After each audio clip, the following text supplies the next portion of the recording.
As I'm just about to switch off the lights for Blackburn Rovers Championship season, Adam Armstrong does this. Is it too little too late? We'll talk about the result as we beat Cardiff for the first time in 15 years. Next!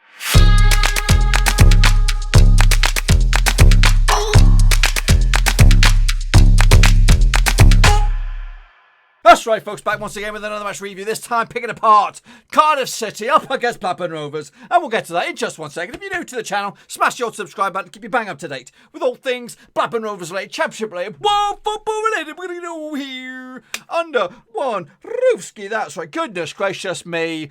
What was all that about? Rovers digging the performance out of the woodwork there. Completely unexpected. I thought we were going to get rolled over by Cardiff, but no, we delivered it. 3 points, 3 goals. We'll tell you all about it in just a second. I want a big shout out, of course, to the Patrons. That's right, you know who you are. I've got William Shepherd. He's the new boy. Respect to you for joining. Just want to remind everybody that he is brand squeaky new to the Patreon gang. You can join William Shepherd and the Chasing Pack. In your description, there's a link, patreon.com/Roverseas. You can support the channel in another way. Besides your viewership, and that's the way to do it. Why not celebrate Blackburn Rovers' victory with becoming Patreons? That's right, yes. William Shepherd is joined by Russell Frost, Cody Cahoe, Tom Beresford, John Spurn, Aztec, Marky B. Mark, No Code Drinker, Daniel Mello, Bianca Muller, and LG and Cal. That's right, boys and girls. I'm very, very happy for my patrons, and I'm very, very happy for the win. That's right, Rovers coming out on top there with a 3-2 victory over in Wales. That's right, and our first victory in there against Cardiff at their place in 15 years. Goodness gracious me. We might, I think we have beaten them at Ewood Park a few years ago, but it's been a while. It's been a while. It looked like it was going to be another one. As Cardiff took the lead twice in this in this 90-minute encounter. The first was a belting goal. Will Vaulks, if the game didn't end the way it did, we'd be talking about Will Vaulks' lofted little effort. But that was all forgotten about at the final whistle. Why? I'll tell you in a second. But Will Vaulks floated Cardiff in the lead with a, I think Walton could have done much better in between the sticks there to deny Vaulks. But he got the ball over him and into the back of the net, and it was 1-0, and I was livid, absolutely livid. I had a raging heart, like a monstrous headache. I still got a little bit of a headache right now, but I just felt funky. I thought this is not going to be the day for me. I wanted to go get my head down and lie down and just forget about this match. But no, I stuck to it. Unfortunately, we got ourselves straight back into it with a scrappy effort. It was a corner. Darrell Denhan with a monstrous header, like he does, puts the ball in a chaotic area. I think the keeper made a bit of an effort, and I think he got to it, but he just kind of parried it, or it just didn't go anywhere. And then there was Big DG scoring his first goal in a long time. In the end, to make it 1-1. So game on, you would think, game on. But no, up stepped Cardiff again. Glatzel, the big lanky German, bundled the ball home on the 41st minute to give Cardiff, you probably would say that deservedly. They had a couple of efforts from Murphy as well in the 90, but yeah, Glatzel gave the host the lead within the first 45 minutes, and then second half it was all Rovers. We came out with the bit between teeth. I think we could have had a penalty within the first minute or so. Big Dom Sam was fouled, but the rest said no. But Karma was there. Karma was the inevitable factor, because he was then later gifted the goal after a good effort on the left hand side as well. I think the first shot or cross or whatever it was, but it ended up on a plate for Big Dominica Samuel. He got the ball across the line. He actually had a couple of efforts as well. Nyambi had a glorious effort in the first half to score his first ever goal, I think. I don't even know if he's ever scored a goal for Rovers, but he missed it. He skied it. And I think Graham had another chance. Samuel had another chance as well to double his tally. So he was a little bit unfortunate not to get more than the one, but 2-2 it was. But then up stepped Adam Armstrong.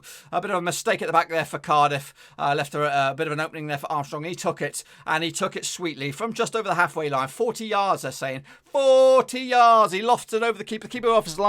And that was it. That was the tail of the tape. 20 minutes from time. Rovers managed to hang on. I felt a bit sick actually in that final 20 minutes, because I just thought, we don't do this. We don't score goals like that and hold on tight. But today we did. So finally over the line, 3 massive points in the grand scheme of things. I know realistically it doesn't do anything for our playoff hopes really, because Cardiff had an unassailable lead at the moment. But I think it does confidence for the project, the Blackburn Rovers project. We're trying to get over, beat last season's target of 60-odd points, whatever Mowbray had in mind. So that's the game for me. you know, if we do beat West Brom on Saturday and things do go our way on Saturday as well elsewhere, then you just don't know. Because I think right now, after this, we have 5 points off the playoffs. Cardiff have got a little bit of a tasty one against, I think it's Derby. We'll take a little look at what the fixtures are on the table. Anyways, talking about the stats and numbers here. Possession lost by Rovers, 52.4% possession, 47.6 for the hosts. We have more shots, 14 to their 12. We have better successes with our passing as well, 76 to 73. More dribbles, more aerial tackle, more aerial duels. 30, we pretty much bossed everything. The only thing we didn't boss was we got dispossessed more than they did. So, you know, at the end of the day, first half was won by Cardiff comfortably. Second half was won by Rovers. And I think ultimately we deserved the 3 points. I'm not going to lie. Let's take a look at the starting 11s now. Here is Cardiff. They were very good.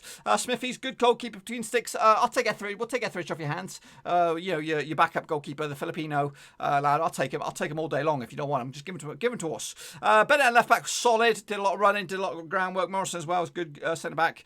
Nelson and Sanderson. It's just unfortunate that they were on the wrong end there. They're in the 6th spot. They're in the glory spot right now, and that's because they worked for it. They worked hard, but they just got found out today. Vaulks, Bakuna in the middle. Rolls, Rouse, Murphy, Hoylett, of course, ex-Rover. You know, Ledge. He could have got a goal himself, and Glatzel, the big lanky German, up top. As for Rovers, we went with the 4-3-3. Walter between sticks. Yeah, I'm losing patience with him. You know, a couple of errors there. Rankin Costello did very, very well at left back. I think that's our option really. I think we got to go with him instead of playing square pegs in round holes. Right-legged players in left-legged spots. So stick with him as long as he's fit and available to do it. Lenihan, Adebayo, and Nyambe.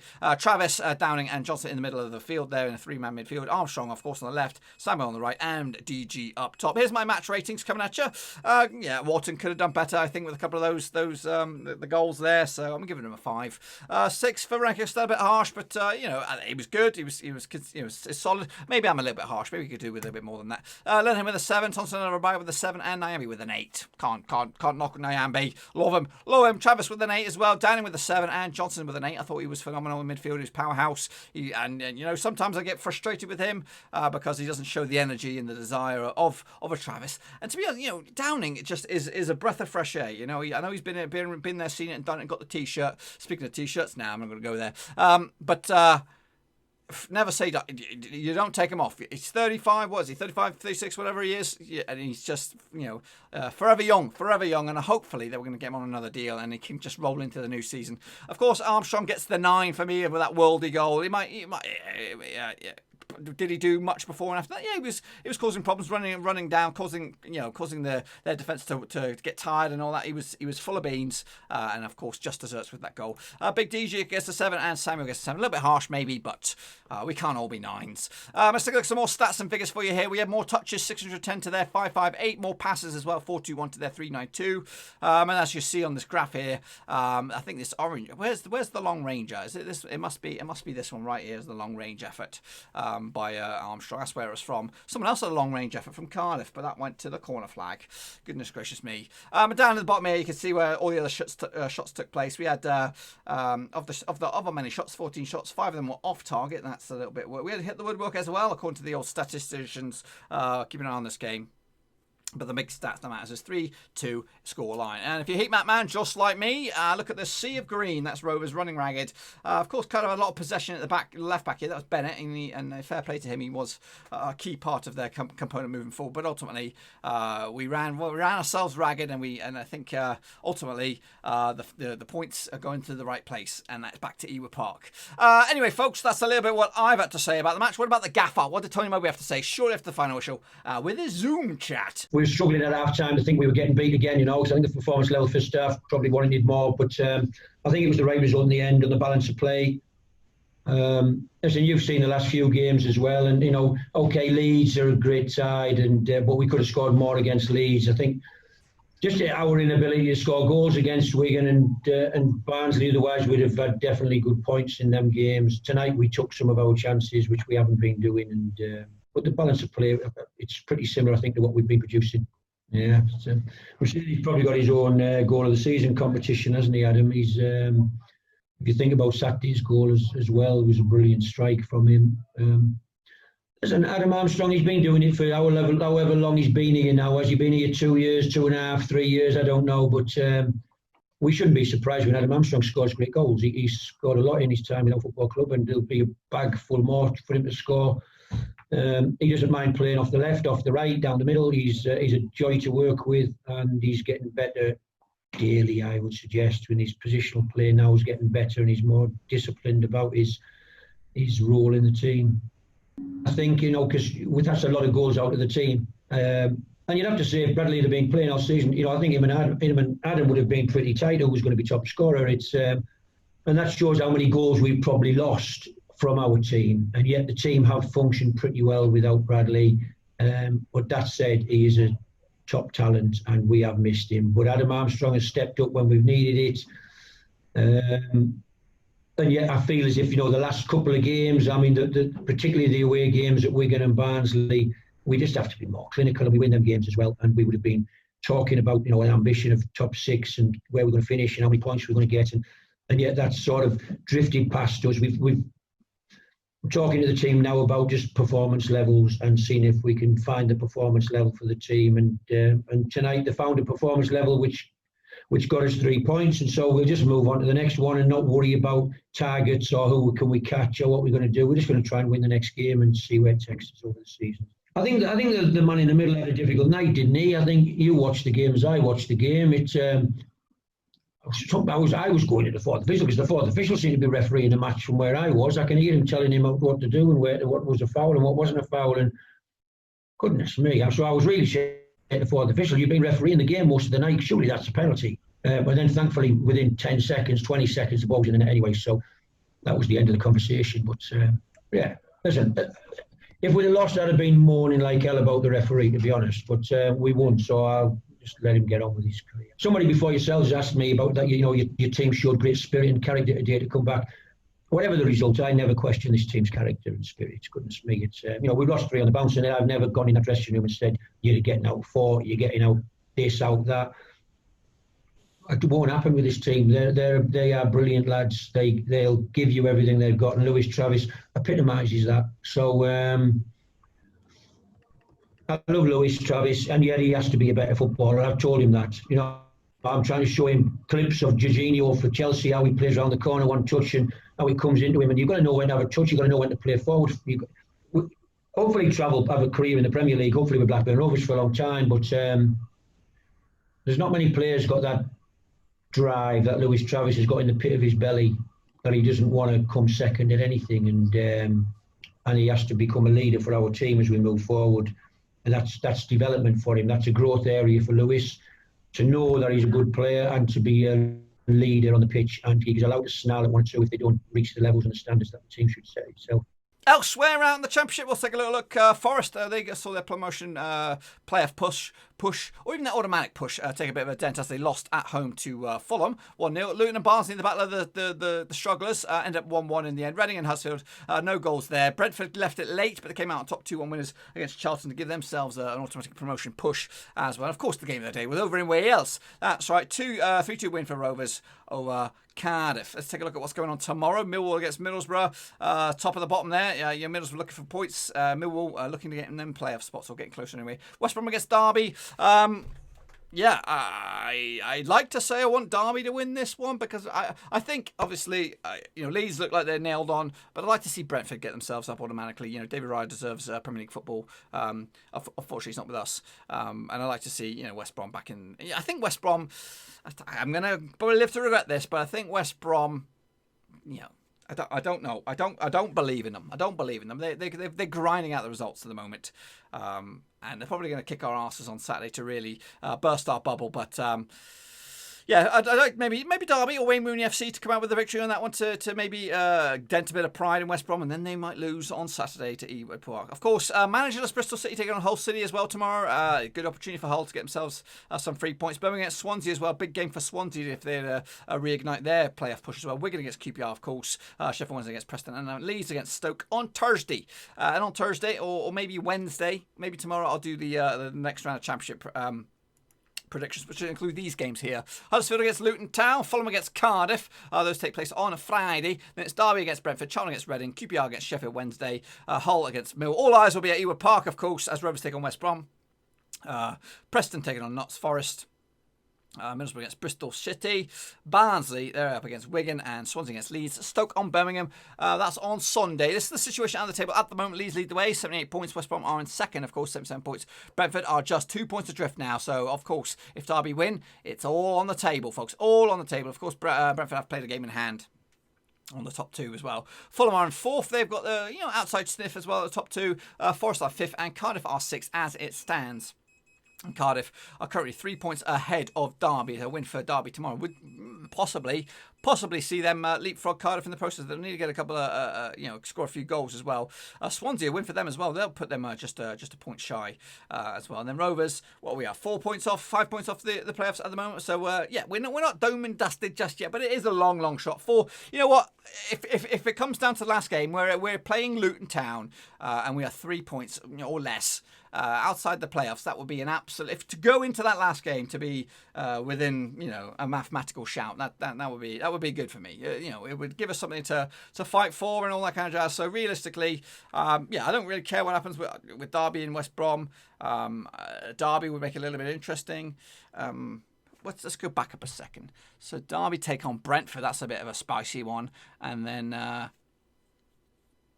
Who have Cardiff? Cardiff got Fulham, so we want Fulham to win, of course. Anyway, that's what I've had to say. You've heard what the Gaffers had to say. Let's take a look at what the fans have been saying on the old social media. James Green said this: that second half was brilliant. The referee even seemed to be on their side, and we still deservedly won it. Ranky Costello should be starting every game after seeing that. Adebayo looked like he had telescopic legs at some point, controlling balls far away from him. Meanwhile, Adam at Tarshusky said, I'm in shock. Really didn't expect this, but proud of the win. What a goal by Armour. We wish we could have finished like this in the last 3 games.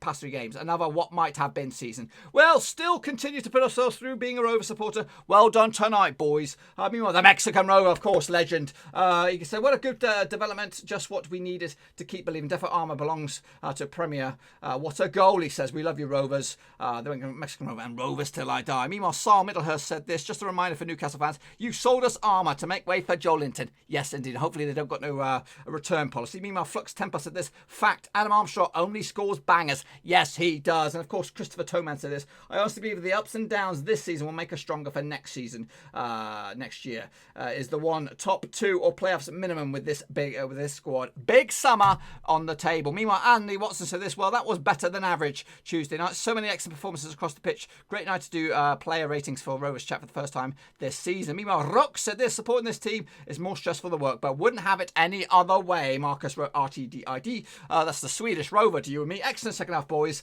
Well done. Meanwhile, Mr. Nobody said, yes. Come on, Super Armour. Meanwhile, Mike Gravston said this. That's one of the greatest Rovers goals of all time. Yes, Armour. And Russell Prescott said this. Excellent second half. Good win in the end. Fully deserved. Trav at his brilliant best. Thought Johnson did very well too. More coming at you. NYC Rovers said this. When they flew to England for the reverse fixture, it was a drab 0-0 draw. So naturally, today's match was one of the most exciting this season. Meanwhile, Rovers tweet said this. Textbook Rovers lose to Barnsley and Wigan, but beat playoff rivals Cardiff, but leave us just hanging on to a fingernail of hope.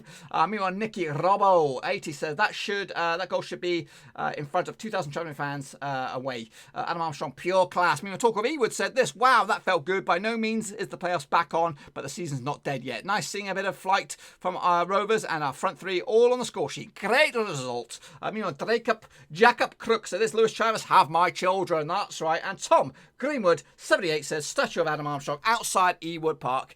ASAP. Yes, indeed. It was a beltering goal. And if it doesn't make it's I think it's cancelled the Rovers goal of the season. I think all other bets should be void. You know what? It's going in for the championship goal of the season as well, I think. You don't see many of those, and you don't score many of those. Adam Armstrong is just cool as a cucumber, isn't he? Cool as you like. And hopefully this positivity and mojo and the vibe rolls into Saturday. And maybe we can take another scalp off our hands, and that'd be West Brom, which would leave us 3 decent games to end the season. Reading, Millwall and Luton Town. So all we need to do is win this one and then just take it on the chin. See what happens. So yeah, exciting, unbelievable stuff. I didn't expect it. Did you expect it? Make sure you get your comments in down below in your comment section. What you thought about Rovers' performance, what you thought about Adam Armstrong's goal, and what you think about our distant, remote playoff hopes. We'll be back, of course, tomorrow, which will be Wednesday, and I'll be doing a preview for that West Brom game. And of course, on Thursday, or maybe even tomorrow, we might do the championship predictions for the next batch of games. Anyway, until then, though, hopefully you enjoyed the video. If you did, make sure you smash that thumbs up. And of course, if you are new, smash the subscribe. Check out the description as well. Links to my other social media platforms. I'm on Twitter. I'm quite vocal on there. Facebook, I'm going to be vocal on there. And of course, Patreon, if you want to support the channel in another way. That's the way to do it. Yo! Until then, I'm going to go celebrate with a nice lie down and a burger. That's cold. Yes! Thanks again for watching. Please like, share, and most importantly, hit the subscribe button to keep you bang up to date with all things Blackburn Rovers related, championship related, football related. We've got it all covered right under one roof. And while I still have you, please be sure to check out some of the old videos scattered along here. I hope.